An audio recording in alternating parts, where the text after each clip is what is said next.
Bonjour chers camarades boursicoteurs, j'espère que vous allez bien. Pour analyser la trajectoire de l'économie, on fait souvent usage de données comme le chômage, les créations d'emplois, l'inflation, carrément la croissance du PIB. Le problème avec ces données, c'est qu'elles fournissent une lecture passée de l'économie. Autrement dit, elles nous offrent un aperçu ponctuel d'un moment déjà derrière nous. Par exemple, lorsque les données de l'emploi sont publiées, celles-ci révèlent une réalité dépassée parce qu'elles exposent l'état du marché de l'emploi le mois d'avant et nous donnent peu d'indices sur son état actuel ou futur. Pour jauger l'état de l'économie en temps réel ou avoir un avant-goût de ce qui s'en vient, d'autres outils sont mis à profit comme les sondages ou les enquêtes telles que les appelle la Banque du Canada.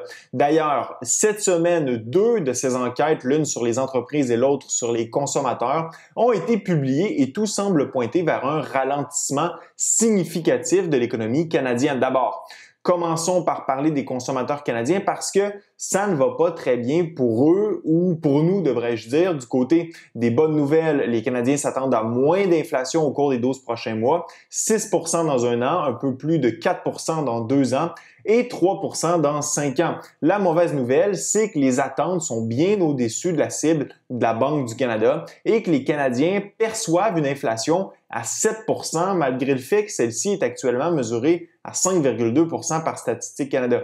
Ironiquement, même si les gouvernements affirment agir pour contrer la hausse des prix en distribuant les cadeaux à gauche et à droite, une majorité de Canadiens perçoivent ces mesures comme contre-productives parce qu'elles auront pour effet de prolonger le problème inflationniste. Plus de 60 % des Canadiens pensent que les dépenses publiques élevées auront un effet durable sur l'inflation au-delà des 3 prochaines années. En fait, l'effet de l'intervention gouvernementale sera plus durable que les problèmes de chaîne d'approvisionnement, dont le pire sera derrière nous au courant des prochains mois, selon une majorité de Canadiens sondés. Si, malgré cela, les anticipations d'inflation sont moins élevées, c'est aussi parce que l'économie est vouée à ralentir.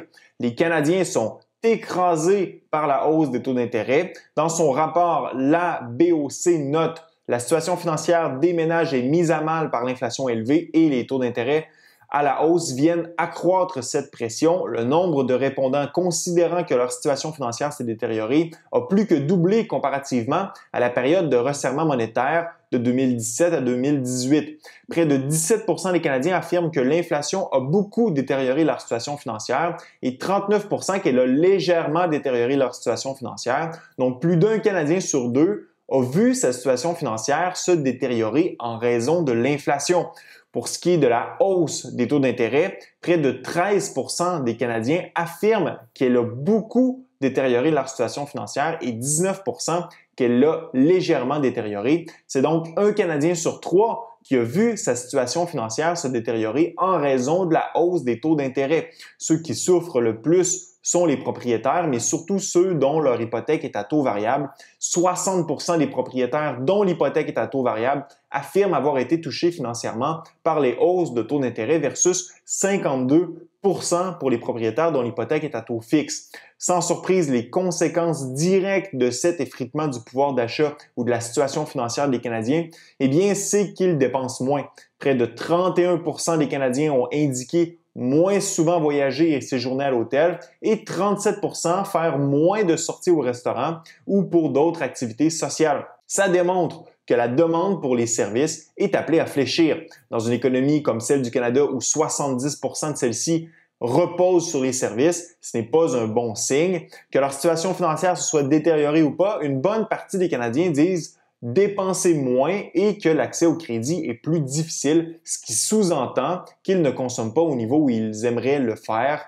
Les dépenses de consommation ralentissent et les consommateurs canadiens s'attendent d'ailleurs à une récession au cours des 12 prochains mois. Près de 58 % des Canadiens s'attendent à un faible ou à un important déclin de l'économie, même si leur propre confiance envers leurs prédictions est majoritairement incertaine. Cependant, on peut valider les anticipations des consommateurs canadiens en regardant ce qui se passe du côté des entreprises canadiennes. Et là, le ralentissement semble aussi se confirmer. L'indice agrégé de l'enquête sur les entreprises se renverse, ce qui signale une contraction de l'activité des entreprises au pays. Les entreprises sont de plus en plus nombreuses à s'inquiéter de la baisse de leurs ventes et c'est aussi ce qu'indique l'indicateur des ventes futures des entreprises. Pas trop surprenant après avoir survolé l'état d'âme du consommateur canadien moyen. Autre élément important, les pénuries de main-d'œuvre s'estompent rapidement. Les entreprises ont de moins en moins de problèmes à obtenir la main-d'œuvre nécessaire à leurs opérations parce que l'économie ralentit. Le carnet de commandes étant moins garni, la production ralentit et le besoin d'employés diminue aussi. La demande sur le marché de l'emploi ralentit et la prochaine étape, c'est un délestage de la capacité excédentaire, c'est-à-dire une augmentation du taux de chômage en raison de mise à pied. Au niveau des prix, les entreprises anticipent aussi une réduction de l'augmentation de leurs prix et de la fréquence à laquelle ceux-ci sont modifiés. En d'autres mots, les entreprises ont moins de jeu pour augmenter leurs prix en raison de la demande qui faiblit.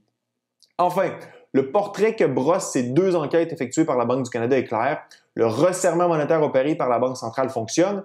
La hausse des taux d'intérêt affecte une bonne partie des ménages canadiens, tout comme l'inflation, ce qui réduit leurs dépenses de consommation. En conséquence, les anticipations d'inflation des consommateurs, tout comme celles des entreprises, sont largement à la baisse. Les entreprises nous disent aussi que la demande fléchit et que leurs ventes sont appelées à diminuer. À la lecture de ces deux enquêtes, tout porte à croire que le pays débutera prochainement son entrée en territoire récessionniste. C'est d'ailleurs ce que pense une majorité de Canadiens. Laissez-moi savoir maintenant ce que vous en pensez dans la zone commentaire. Ce fut un plaisir d'être avec vous. À la prochaine.